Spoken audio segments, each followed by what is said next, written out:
Here to review Insidious The Last Key. Spoiler alert.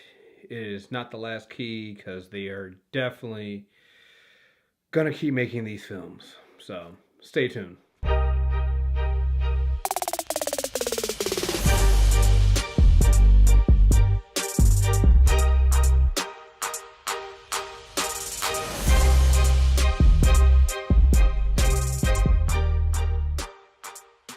Chris here from MTR Network, and I'm back with our first review of 2018.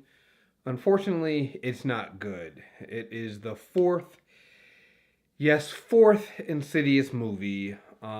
First, I have to say how much I really hate these types of horror films.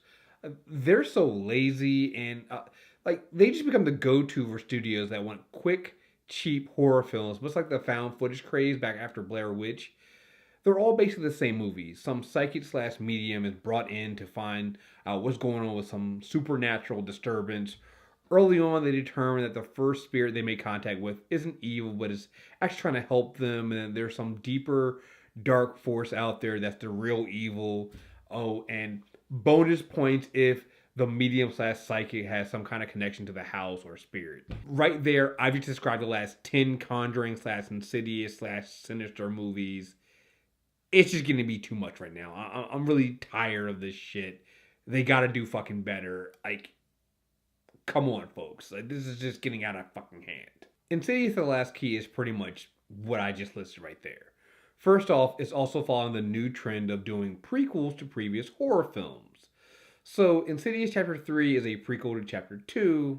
I know it doesn't make any fucking sense to put Chapter 3 after Chapter 2 and it being before Chapter 2. Doesn't make any sense. This movie, The Last Key, is a sequel to Chapter 3, but are prequels to the originals. So it's like they had Insidious and they had Chapter 2 and Chapter 3. Then all of a sudden they went with The Last Key.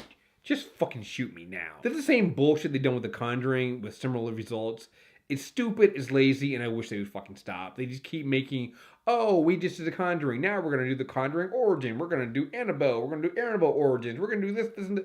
It doesn't make any fucking sense. You need a fucking roadmap and a compass to figure out when this shit fits into the timeline and be like, it's just fucking stupid. They need to stop. I'm just tired of it all. Now, before I get more into this film, I need to say that this film review is going to have a few small spoilers in it. So if you really want to see this film, maybe you should pause this review until later on. Then again, if you really want to see this film, it might be time for you and your friends to put together a little intervention for you because you need some fucking help. The premise of this film is pretty simple. Lin Shaye's Elise is summoned to her childhood home to rid her of an evil spirit that is hunting Ted Garza, played by Kirk Acevado. And there we have our first problem. I like Kirk Acevado, but he's usually typecast as a person you can't trust and is going to end up being a bad guy. Most movies, they try to ease you into that because they know what his personality is. With The Last Key, they just beat you over the head with it. The entire time he's on screen, you just know he's up to something. So when the first twist happens, you're not shocked, you're just fucking annoyed because you saw it coming a mile away. Another problem with this film is that they seem to try to be putting in 3 to 4 different stories, and none of them really do a good job of connecting, except at the end they just kind of throw them all together. We get these flashbacks of Elise's upbringing with her evil son of a bitch dad who beats her whenever she sees a ghost. It's the most absurd thing happening because, they live in a house and a property that's literally right beside the jail he works at. And when they use the electric chair at the jail, the power fluctuates. So, yeah, dude, of course your daughter's seeing fucking ghosts. You're literally killing people right next door. It's gonna fucking happen. So, again, they just made the father so over the top bad that you're just okay, which kind of kills later what happens in the movie, but I'm not even going to spoil that, but it's just fucking stupid. In these flashbacks, we see Elise's first run-in with Keyface in the door, and Elise or her mom dying, which is also another weird thing, because for most of the movie after that in the present day, Elise doesn't seem to remember the traumatic experience with the creature with keys for fingertips that ended up killing her mom. Anyway, the first half of the movie in the present is Elise being led around by this friendly spirit that reveals that Garza is also a piece of shit. Then we get another twist when Elise runs in with her brother and his 2 daughters that she's never met, course, one of the daughters has Elise gifts, and somehow everyone ends up back in the house looking for a goddamn whistle. Look, the movie and the plot is stupid as hell. The whole Keyface thing is maybe like the last 10 minutes of the movie, and it's equally stupid. Angus Sampson and Leigh Whannell play Tucker and Specs, and they only make the movie worse. On their own, they'd be fine in a different movie. But their comedy and not being serious just feels inappropriate for what's going on in this movie. For instance, right after one of Elise's nieces attacked and put in a coma, Specs is with the other niece cracking jokes and telling her to lighten up. Hey, jackass, her fucking sister is on life support, man. What the fuck? It's just a very jarring comedy release to have in the middle of these super serious moments when everyone else in the film is treating them when they're serious. It just doesn't make any sense. When it comes to the scares, the film is especially lacking. With films like this, you can almost get the scare beat. Almost like when you're trying to snap your finger on beat to your favorite song, you just know when it's coming. With this film, the pattern is it hits you with 2 to 3 fake out scares, and then comes a real one.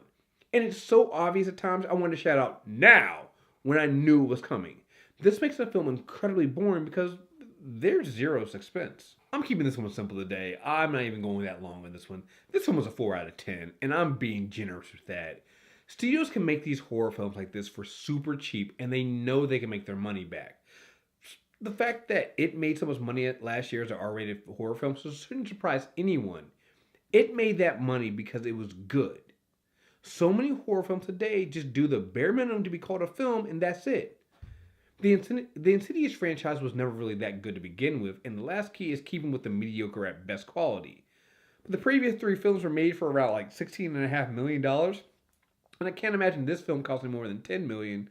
So be prepared to see an Insidious 5 at some point, because why the fuck not? I mean, they can keep pumping out these terrible ass horror films. It costs the studio almost next to nothing to make. And if they make $100 million grossing, they made their money back, and shit, keep the party going. So that's the review for Insidious The Last Key. We have plenty more reviews coming out on the YouTube channel. I know I still have my Darkest Hour review to put out. I actually had it recorded, 2 weeks ago, but I had to add some extra stuff to it because people are being stupid on the internet again. We also, next week, I know we definitely have The Commuter. We're hoping to get a screener for Proud Mary.